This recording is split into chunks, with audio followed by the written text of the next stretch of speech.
شروع اللہ کے نام سے جو بہت مہربان اور نہایت رحم کرنے والا ہے۔ لاکھوں درود و سلام آپ صلی اللہ علیہ وسلم پر اور آپ صلی اللہ علیہ وسلم کی آل پر۔ میرے پیارے محترم عزیز بہن بھائیوں، آج بات کرتے ہیں حضرت علی رضی اللہ تعالیٰ عنہ اور ایک سائل فقیر کے درمیان ہونے والے سوال و جواب کے بارے میں۔ ایک سائل آپ کی خدمت میں حاضر ہوا اور اس نے آپ سے 4 بہت عجیب سے سوال پوچھے، اور آپ رضی اللہ تعالیٰ عنہ کے پاس چونکہ علم کا ایک کثیر خزانہ موجود تھا، آپ نے بہت ہی دانش مندی کے ساتھ ان عجیب سوالوں کے جوابات دیے۔ سو چلیے جانتے ہیں وہ سوال کیا تھے اور آپ رضی اللہ تعالیٰ عنہ نے ان کا کیا جواب دیا۔ سائل نے جو سب سے پہلا سوال آپ سے پوچھا وہ یہ تھا، اے امیر المومنین، سب سے قریب کیا چیز ہے اور اس سے بھی زیادہ کیا چیز قریب ہے؟ آپ رضی اللہ تعالیٰ عنہ نے جواب دیا، سب سے قریب قیامت ہے اور اس سے بھی زیادہ قریب موت ہے۔ اس کے بعد سائل نے دوسرا سوال داغ دیا، یا امیر المومنین، سب سے واجب کیا چیز ہے اور اس سے بھی زیادہ واجب کیا چیز ہے؟ آپ رضی اللہ تعالیٰ عنہ نے جواب دیا، سب سے زیادہ واجب توبہ کرنا ہے اور اس سے بھی زیادہ واجب گناہ کو چھوڑنا ہے۔ آپ کا جواب سن کر سائل نے پھر تیسرا سوال کیا، یا امیر المومنین، سب سے عجیب کیا چیز ہے اور اس سے بھی زیادہ کیا چیز عجیب ہے؟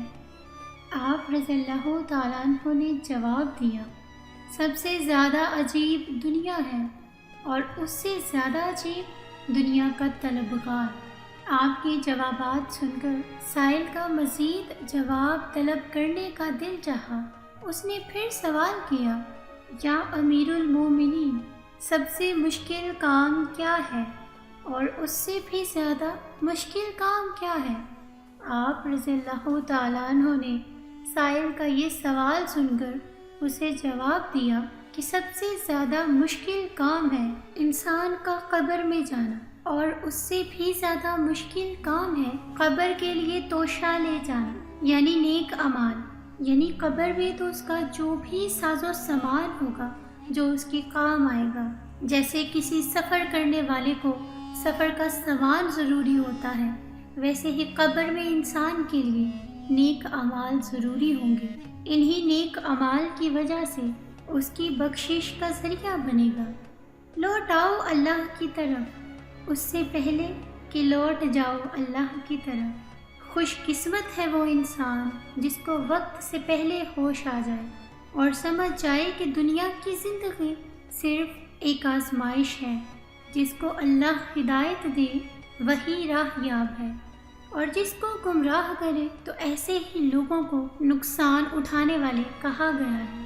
اللہ سبحانہ تعالیٰ سے دعا کریں کہ ہم سب کو اصلاح کی توفیق عطا فرمائے۔ اے اللہ، جو زندگی گناہوں میں کٹ گئی ہے، اے اللہ اس پر ہمیں معاف فرما، اور جو قدم اچھائی اور نیکی کی طرف لے جائیں ان پر ثابت قدم رکھ۔ اے اللہ کریم، ہم گمراہوں کو راہ پر لے آ۔ اے اللہ، ہمیں بھی ان لوگوں میں شامل فرما لے جنہیں تو ہدایت فرماتا ہے۔ اے اللہ، ہمیں ایسی زندگی گزارنے کی توفیق عطا کر جس زندگی سے تو راضی ہو جائے۔ اے اللہ عز و جل، ہمیں رسول اللہ صلی اللہ علیہ وسلم کی اطاعت کرنے کی توفیق عطا فرما۔ یا رب ذوالجلال، ہماری دعائیں اپنی شان کے مطابق قبول فرما، برحمتک یا ارحم الراحمین، آمین یا رب العالمین۔